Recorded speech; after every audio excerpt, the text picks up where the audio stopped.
Hello, I'm Sarah Hi, I'm Olivier. and we're from Enjoy Retirement Life.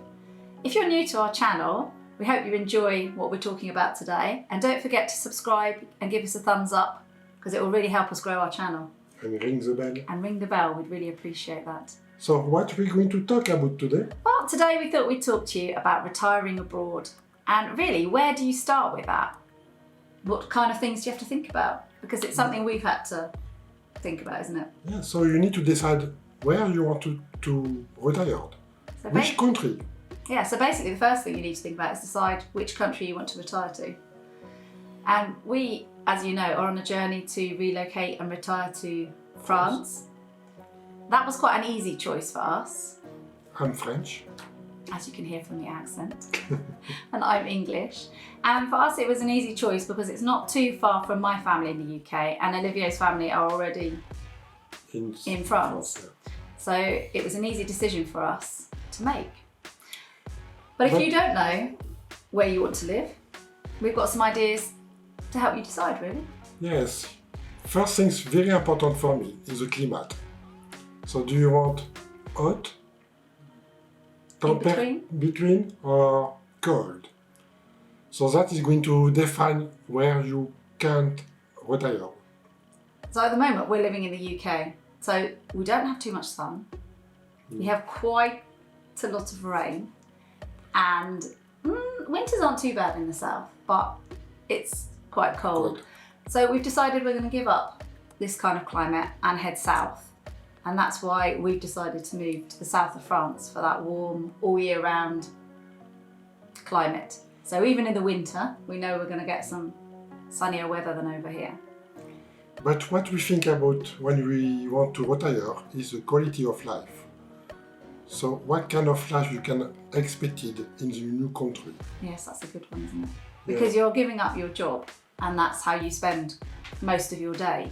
So you really got to think, what do you want from your life? Do you want somewhere where you're going to be able to relax, spend time, be unhurried, but you still want to be able to do things? Yes, because otherwise you're going to be bored. So for us, the region that we've chosen to live in France, we know there's lots of places for us to walk. Yeah. We're hoping to have a swimming pool to exercise outside because we love that. There's places to ride our bikes. Yes. And we know there's a big city near where we're going to live, so we're going to be able to keep enjoying things like going to the theatre, going to concerts, that kind of stuff, even in our retirement. So it's really important to think about what you want to be doing in your retirement life. Very important, yes. Because all that is going to define your next 50 years. Yeah. So some big decisions to make. Yes. Climate, have a think about your quality of life. And the next thing is, how far do you want to be from your family and friends? Yes, just in case you want to go back to see Yeah, your children, your parents, or... It's obviously a big decision to relocate to another country, and it depends how close you are to your family. I'm very close to my family, so I definitely didn't want to be too far away from them. For us, France is what? We can go 5.5 hours door to door to the south of France, Yes. Including the flight and wait time at the airport, which is quite good because if we retire to some areas of the UK, it can take us much longer in the summer to actually get down to parts of Cornwall and Devon from where we live. We'd be stuck in the car in a traffic jam all day, and we can actually get to the south of France quicker. Yes. So we know we can come back. The flights aren't too expensive, are they? And it's easy for people to come and visit us, either airport or train or ferry. There's options. So it's for that when you choose your area to live, don't forget not to be far from any kind of airport, international airport. Or sort of big transport links, Yeah. because that if family and friends mean a lot to you, then that's going to be important to keep those. Yes, we never know what can happen in the future, so maybe... Yeah, it means we can get back quickly if there's a problem. But that is work for us now, maybe for you. Yeah, they're hoping my parents will stay in good health, but if they were ill or one of my children get married, it would be nice to be able to come back quickly, or babies further in the future. It would be nice to be able to come back and take part in those things. So next part is, do we need a visa? Really important. Very important to check before. And definitely, as you know, the UK used to be part of the European Union, but with Not anymore. Brexit, let's not dwell on that too much. Hot topic in our family. Quite divisive. We used to be able to just move to Europe and live wherever we wanted to. But obviously now you have to think about that because I'm not a French citizen yet. I could stay for 3 months on my passport as a tourist, but I can go to the mairie and I can stay longer. But there's paperwork to fill in, identity checks to do. It's not impossible. It's not complicated either, but it's paperwork to do. Yeah, but you need to find that out. So Google is your friend. Go on to the government websites for the country you've chosen and just check out what you need to be able to stay longer than 3 months on your passport. Because generally around the world, I think I'm right, it's 3 months, isn't it, as a tourist? Yes, I know in Sri Lanka you can have a visa for 5 years if you want. Yeah. Or you can have visa for retired people. Most countries do that as well. So government websites just are check. a great place to head. They have, lots of them can be translated into English if you don't speak the language by clicking a button and find out, because you don't want to be moving somewhere and find out you can't stay very long. That would be a disaster. The other thing is the language.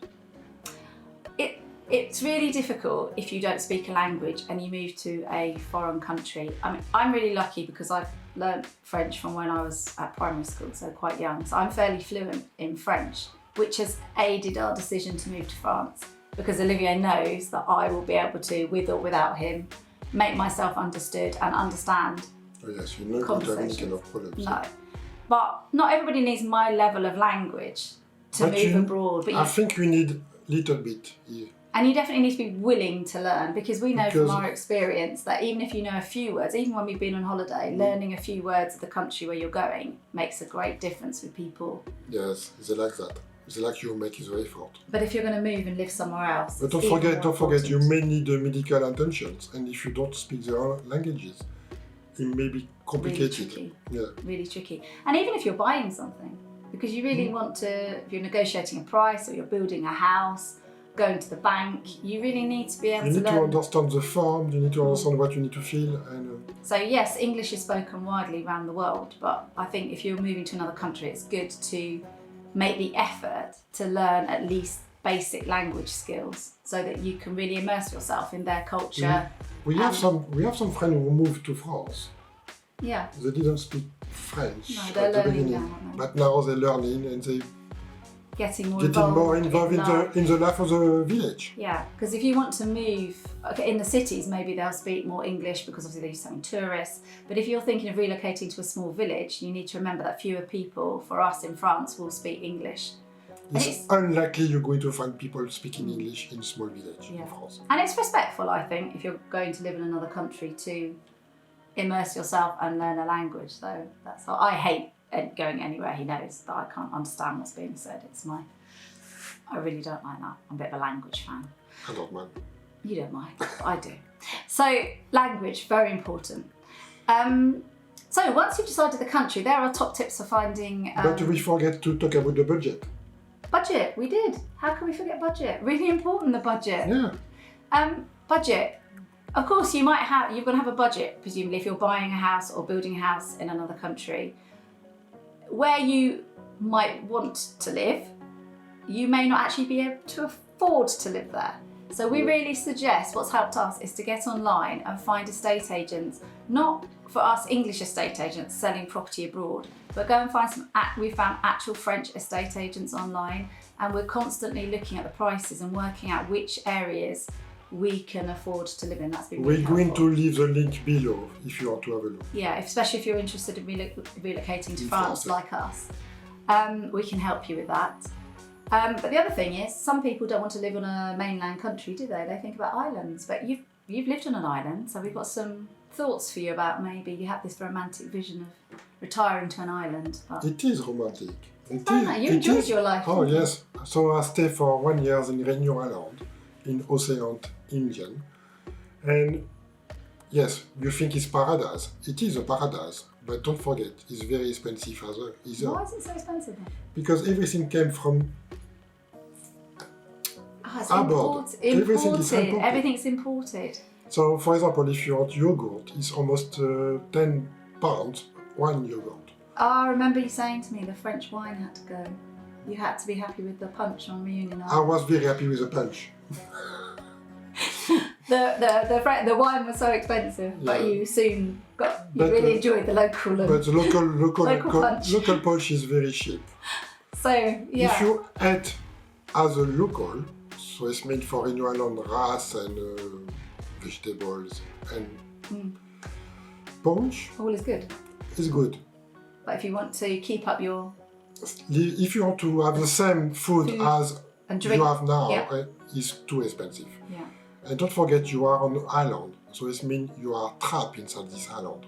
Oh yes, I hadn't thought about that. Because it's very small. Small community, isn't it? It's very small, so it's, for example, Réunion Island is 80 kilometers Wow. round. Yeah. So it doesn't take too much time. You can do that in one day if you want. And also the people must be quite tight knit. It's quite hard to break into circles of friends, I would think. Yes, because it's it quite is. a close It is. community. It is quite close to me. It You is. have to Yes. work quite hard.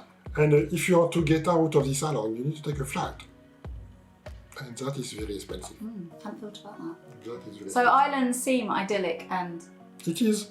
fantastic places to live, but yeah, It is. make sure you go and do your homework and Yes. make sure you're willing to make some compromises really about what you eat, what you drink, and are you prepared For- to change your lifestyle completely? Forget what you eat here or in US. Forget it. Yeah. You need to eat But if- local. But if you're happy to do that, sounds like it could be a good idea. It is. Okay, why haven't we thought about that? Maybe we'll change our minds and not go to France. Watch the space. The other thing you were saying to me is when we've been looking in France, we know that our budget won't let us live in certain areas of the south of France. So we thought we just wanted to explain to you, because if you are retiring to France, we have got Olivier's experience here of the south. So we thought we'd just share some of the things we know about the south of France. Yes, South of France doesn't mean just Côte d'Azur. So So- I mean Côte d'Azur, so East of Marseille, is east it? of Marseille. Marseille is till Toulon, Towards Italy. towards Italy. Yeah. So all this area is nice. So that's like Cannes, isn't it? Nice, Cannes, Nice, Antibes, Antibes. Saint-Tropez, Saint-Tropez. all the lovely places we like to go and see on holiday. So that is very nice, but it's very, very expensive. Very expensive. And on the other side, you have the Gare, Hérault and Aude and even the Pyrenees, who are more affordable. And less touristic. Less touristic and more affordable. Yeah. So if you've got the budget for what we call the true Côte d'Azur, fantastic. I'm sure you can find some brilliant properties there. But if you want the south of France or more of a retirement budget, maybe it's worth looking to the west of Marseille, Yeah. because you can enjoy the sun. Same sun. But Same water for the Mediterranean Sea. but land and properties are, Much, much less expensive. yeah. And it's still, of course, the nearer you are to the Mediterranean Sea, the prices are higher. So if you're willing to go, we'll talk to you in a minute about where we've decided to live, but we're about 30 minutes inland, I guess. Yes, there is a rule. You don't want to be at more than 25 kilometers from the sea. See, you have a microclimate. Microclimate. So that has good As weather. soon you go further 25 kilometers, the climate starting to change. Even if still the southern France, there is a big difference. Yeah, so it's really worth thinking about that. And the main thing is, it really is get to know your area, isn't it? Yes, You need to know that. So that's what we're going to talk about next, really, isn't it? Once you've decided on the country, you can really get to know these regions, like the tips we've just been giving you. And the first thing we did was, once we knew we wanted to go to France, was to buy some maps, some map of France from, as you can see, the southwest of France. So you can start with a full map to choose your area. After you need to get it smaller. That's what we did. And we found it really useful. Once we'd honed in, as you know, France is divided into regions, but the UK is in counties, the US is in states. So most countries are similar. They have, they're divided up for administrative regions purposes to the smaller regions. You can go to your local tourist office. They are brilliant. So when you go and visit the country where you want to live, and go to the local tourist office, and they give you these free maps, which are really great, because you can really then You can see everything. zoom You in. can So see, I'll show you. you one can of see ours all that the we've got. sites to There you visit, go. all the activity you can do. Yeah. So we recommend going to the tourist office, buy yourself a big map to start with, and then once you decide on some areas you might like, go to the tourist office. They're brilliant. They can tell you which areas to avoid because there's quite a lot of tourists. They never say that. Well, they like tourists actually, don't they? That's their job. Silly me. But they'll give you a map and you can work that out for yourself. But by asking what the main tourist attraction is, you can then narrow your narrow search. your search. And you can see straight away what you can enjoy during your retirement time. Don't forget, you're not a tourist. You are retired. So you do need to dig a little deeper. So apart from knowing what you can visit in the area you've chosen, you need to do your homework really about other things in the area. Do you know there is nuclear power in France? There is 18. 18? 18? Have you checked out if there's one near where we want to live? No, we are fine. Okay. So there's 18 nuclear power stations in Yes, France. and 58 nuclear Reactors. So that could be something that you want to think about and investigate. And we're going to leave the link below to the map in case you're thinking of retiring to France, so that you can check whether there's one near you. What do they advise? Living how many kilometres away? There has no sense, but if you want to be safe, you need to be at 20 kilometers from the center of the nuclear plant. Gosh, I'm not sure.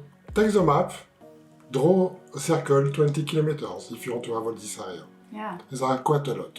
I'm not sure I'd have thought about doing that. Glad you told me that. Another thing, TGV is great, it's quick, but it's nosy.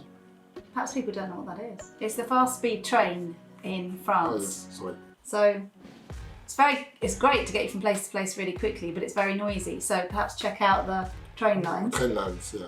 and make sure you're not too near any train line if you don't like living with train noise. But the TGV, yes, It's quite often and it's quite nosy. quite noisy. So that's something else to dig a little deeper and do some investigating into. The other thing is motorways. Motorways as well can be I very mean, nosy. we love them. Yeah, They very get us from place to place Yeah. instantly. Well, not instantly, but quickly. quickly. But again, noise from motorways. If you're thinking of having a peaceful life in the garden with the swimming pool, you might not want to hear. It's good to have a motorway close by because it's very access to all the Definitely. other city, but not live next to a motorway. Yeah. So perhaps get your map. Check out the routes on your map. Another thing is the airport. We spoke earlier about wanting an airport nearby for ease of you getting about, but also friends and family coming to visit you. But it's great to be near an airport, but perhaps you don't particularly want to be under the flight path. Yeah. So again, maybe check out exactly where the airport is and how far you are and So on that. be careful as well. It's depending of the wind, the footpath of the plane change. Yeah, and that's interesting because we were going to buy some land, weren't we? And there was a road nearby and we didn't notice it on some visits. And when the wind changes, we really heard the traffic noise, didn't we, drifting towards us. So that's true. So yeah, just be aware of that when you do a visit to a place. And when we are retired, don't forget as well for your health. So near an hospital is not a bad idea. Really important because you never know, as you age, you may need to go to the hospital more frequently. And it's not a bad idea to have one in the area. Yeah. Yeah, and quick to access and So after appointments. all depends what you want. You can be looking for isolated houses, so middle of nowhere. There is plenty of space in France to be in middle of nowhere. Or perhaps you want to be in a small village, which is our preference. Yeah. But we still, something that's important for us is to think about what the village has to offer, because we still want to be able to go and buy some a baguette or some croissants in the morning. We want a small shop so we can go and buy milk and sort of everyday essentials, really. And to have a GP as well. Yeah, or a pharmacy. GP. So have a think about what kind of services you want. And then when you go and visit villages and towns, you can check out what they've got to offer. If you prefer to live in city, it's fun as well. So Yeah. But just make they sure. are easy to find because usually they are big. Yeah, but perhaps you need to check out which areas of the city are best to live in, because we all know there's good and bad areas in cities. So local Always. estate agents are probably a great place to start with that. They can give you some advice about the good and bad areas to live in. And of course, the price probably reflects The bad area. if it's a bargain. It should be the bad. Maybe it's not in the bad. best area. But yeah, I think an estate agent, they are good for that. Yeah, they can area. advise you, yeah. Yeah, the other thing is we're obviously heading to the south of France, and one thing to be aware is obviously lots of other people had to head to the south of France in the summer season.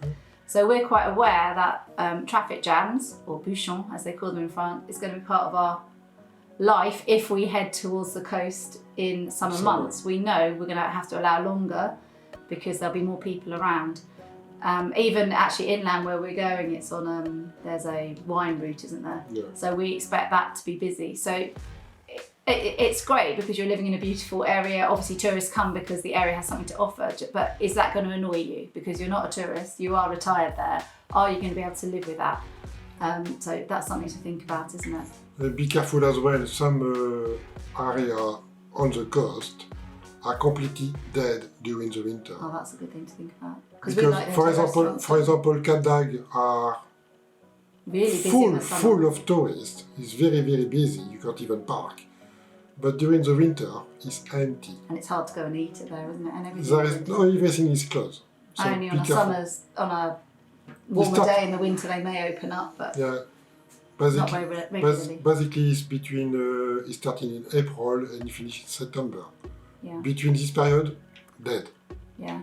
So maybe think twice about buying a place in one of those big holiday centres. Maybe it's better to go inland a bit like us, to be in a village or a town that is open more of the year round for locals, because then you're assured of... and if you want to go to the beach, you can still drive for 10-15 minutes and you are on the beach. So best of both worlds, really. Yeah. So that's something else to think about. The other thing, as we talked about earlier, is we're just going to say about the... commodities. Yes. Just to make sure, think about that, whether you're going for a village or a town. Obviously town and cities are usually well served, but not all villages in France. They're a bit like villages in England. We've had post offices here taken away and bank services in smaller villages in the rural areas. And the same's happened in France. So they don't always have anything in the village anymore. You may find some things to buy for emergency food, but that's it. If you want to do your proper shopping, you need to go to the big city. So it's good to find out where your local hypermarket is. How far is that length drive going to annoy you to go? Because it could be, if you're in a village with nothing there, you're going to need to go to the hypermarket more often, which is why we've looked. For us, we look, and where we plan to buy is roughly 25 minutes, half an hour, the big town. But because there's smaller supermarkets nearby, we found where the supermarkets are the smaller ones. So we know we can have a sort of 15-minute drive to those and then go once a month into the city to do a bigger... Yes, you need to take in consideration you're going to be there all day long and all year long. Yeah. So we thought that's something else that you should think about. The other thing is that, what's the retired community like? Yes, very important. As we said, you can do things together, trekking, cycling, but it's very good to be part of a community. So most people, well, not all people, but most people in their retirement want to stay active and sociable with other people. So it is good to not only find somewhere with activities on, we talked about those things you mentioned, and we've talked about where we want to go. There is the theatre and concerts. But we did a bit of research about that. You can Google lists of the best retirement places to retire to in most countries, can't you? So we did that for France, and we thought we'd just share with you our little list. So here we go, we're going to have the proper French accent. So in France, for example, great cities to retire to, or popular places according to Google. Yeah, so one site we found, here's some suggestions. So you have Arcachon, near Bordeaux, Vannes, Cannes, expensive. Saint-Malo, cold. Perhaps. Agde, not Cap d'Agde, Agde. Cap d'Agde is dead during the winter, but Agde is a small village next to the Cap d'Agde, and that is very good. Bayonne, Bordeaux under. Arles, I think Arles is a specialist from the garlic. You have a lot of nice garlic there. Narbonne, and the last one is Andernos, against near Bordeaux area. So they are places that are listed as being some of the best places to retire in France. I'm sure there are other lists out there. But funny enough, we decided to go, Olivier's parents are in the south of France, but we are looking in the region they're in, but we're also looking in the next door one. So we're basically looking in the region of Aude, and it's about 25 minutes north of Narbonne, because Narbonne, as you've just heard, is on the list, but it's also a beautiful beautiful part of France. Yeah. So the region and area you decide is very much going to depend on, we're going because partly for climate, partly Olivier has family there, but also there's a beautiful natural park with rivers and gorges and some of the most beautiful villages in France. So lots of cycling. There's a wine route. Well, as you know, we do like the wine. So yes, but perhaps you don't, and we're near the sea, but perhaps you don't want to be near the sea. Perhaps you want to be more in the middle of France, in the middle of a country. You like the countryside. Dordogne, The Loire. the Loire, Beautiful chateaux there as well. Charente-Maritime, are Oh. very popular shows. And even Brittany, Yeah. not for us because it's too Much cold. cheaper up there. Much cheaper. Your money is really. going to go a lot further Yes, in those areas. And also maybe you've got mountains. I mean, France has a bit of everything. yeah, everything we have. So you might look for a more mountainous area, maybe. So Grenoble, Pyrenees. Chambéry, or on the other side, the Pyrenees. So I think those things are also going to affect where you're going to end up. But But for example, Narbonne is lovely city, small city. 10 minutes from the sea, Narbonne Yeah. plage. Narbonne plage is dead during the winter as well. 1 hour to spend, roughly 1 hour to ski Yep. in Pyrenees, Accessible from Montpellier Airport, Montpellier, about an hour, 20 Montpellier, minutes. or you can go to To Carcassonne. Carcassonne or Toulouse if Toulouse. it's a bit further away. And yeah, that was the appeal to us really, wasn't Yeah. it? It's easily accessible, really lovely, small city, it's not too big, is it? No. Really clean, Very nice villages to visit. lots going on, theatre. And Concepts. Narbonne are very active, retired communities. So that's the choice we've made, and we hope you'll stay with us and tune in for another episode, which is coming soon. We hope you've enjoyed our video. Don't forget to subscribe, thumbs up, and ring that bell. And if you have any questions, I'm French. If you're thinking to go to retire in France, you can ask me any kind of questions. I'm going to reply to you. Yeah, put them in the comments below. We'd love to hear from you. So until next time. Bye. Bye.